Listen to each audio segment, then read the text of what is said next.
ब्रह्मलोक में जाकर अपने स्वरूप में स्थित हो जाता है, वह प्रवृत्ति मार्गों के समान फिर जन्म मृत्यु के चक्कर में नहीं पड़ता। ये पितृयान और देवयान दोनों ही वेदोक्त मार्ग हैं। जो शास्त्रीय दृष्टि से इन्हें तत्वतः जान लेता है, वह शरीर में स्थित रहता हुआ भी मोहित नहीं होता। पैदा होने वाले शरीर के पहले ही कारण रूप से और उनका अंत हो जाने पर भी उनकी अवधि रूप से जो स्वयं विद्यमान रहता है, जो भोग रूप से बाहर और भोक्ता रूप से भीतर है, तथा ऊंच और नीच जानना और जानने का विषय, वाणी और वाणी का विषय, अंधकार और प्रकाश आदि वस्तुओं के रूप में जो कुछ भी उपलब्ध होता है, वह सब स्वयं यह तत्वविकता ही है। इसी से मोह उसका स्पर्श नहीं कर सकता।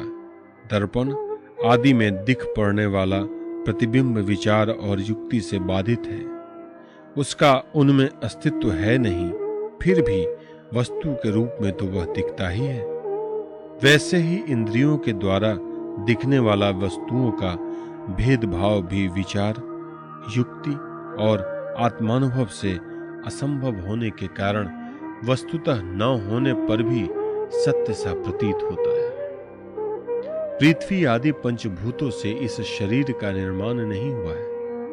वास्तविक दृष्टि से देखा जाए तो न तो वह उन पंचभूतों का संघात है और न विकार या परिणाम ही, क्योंकि यह अपने अवयवों से न तो पृथक है और न उनमें अनुगत ही है, अतएव मिथ्या है। इसी प्रकार शरीर के कारण रूप पंचभूत भी अवयवी होने के कारण अपने अवयवों सूक्ष्म भूतों से भिन्न नहीं है, अवयव रूप ही है।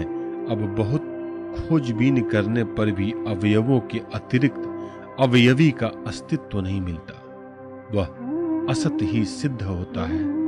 तब अपने आप ही यह सिद्ध हो जाता है कि ये अवयव भी असत्य ही है। जब तक अज्ञान के कारण एक ही परम तत्व में अनेक वस्तुओं के भेद मालूम पड़ते रहते हैं, तब तक यह भ्रम भी रह सकता है कि जो वस्तुएं पहले थीं वे अब भी हैं, और स्वप्न में भी जिस प्रकार जागृत स्वप्न आदि अव्यवस्थाओं के अलग अलग अनुभव होते हैं तथा उनमें भी विधि निषेध के शास्त्र रहते हैं, वैसे ही जब तक इन भिन्नताओं के अस्तित्व का मोह बना हुआ है, तब तक यहां भी विधि निषेध के शास्त्र हैं ही। जो विचारशील पुरुष स्वानुभूति से आत्मा के त्रिविध औदित्य का साक्षात्कार करते हैं, वे जागृत, स्वप्न, सुषुप्ति और दृष्टा, दर्शन तथा दृश्य के भेद रूप स्वप्न को मिटा देते हैं।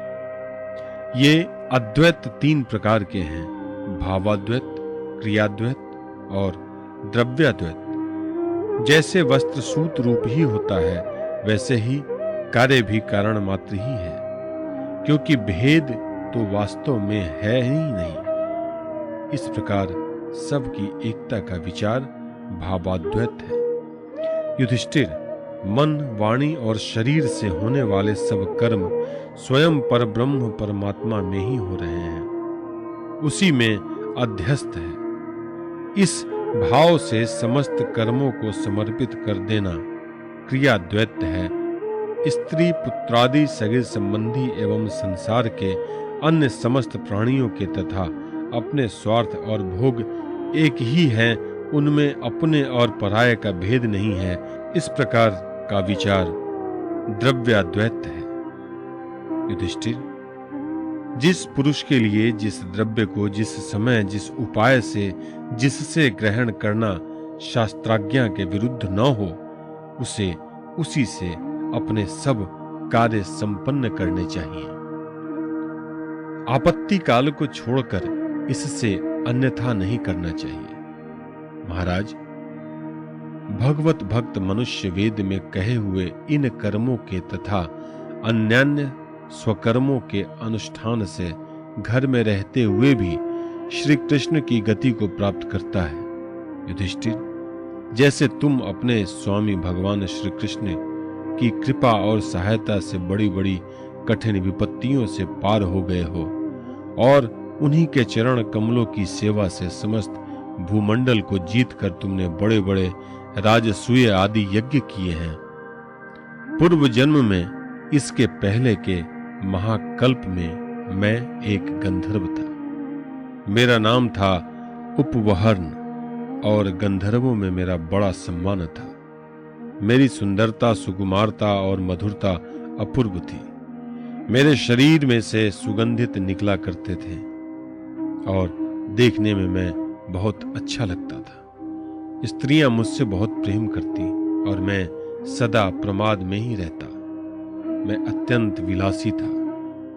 एक बार देवताओं के यहाँ ज्ञान सत्र हुआ। उसमें बड़े बड़े प्रजापति आए थे। भगवान की लीला का गान करने के लिए उन लोगों ने गंधर्व और अप्सराओं को भी बुलाया। मैं जानता था कि वह संतों का समाज है और वहां भगवान की लीला का ही गान होता है। फिर भी मैं स्त्रियों के साथ लौकिक गीतों का गान करता हुआ उन्मत्त की तरह वहां जा पहुंचा। देवताओं ने देखा कि यह तो हम लोगों का अनादर कर रहा है।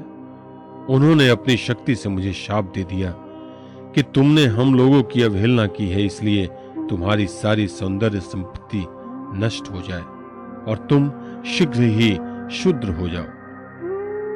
उनके शाप से मैं दासी का पुत्र हुआ, किंतु उस शूद्र जीवन में किए हुए महात्माओं के सत्संग और सेवा शुश्रूषा के प्रभाव से मैं दूसरे जन्म में ब्रह्मा जी का पुत्र हुआ। संतों की अवहेलना और सेवा का यह मेरा प्रत्यक्ष अनुभव है। संत सेवा से ही भगवान प्रसन्न होते हैं।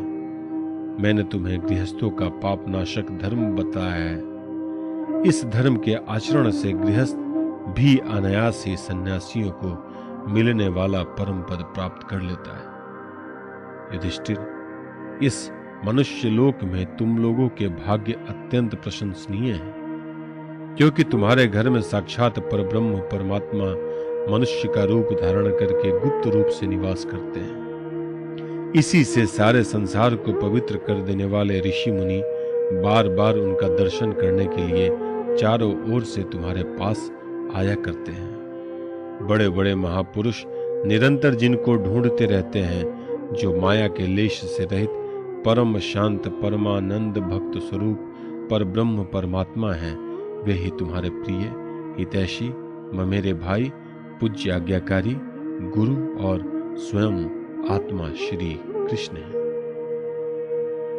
शंकर ब्रह्मा आदि भी अपनी सारी बुद्धि लगाकर वे यह है इस रूप में उनका वर्णन नहीं कर सके।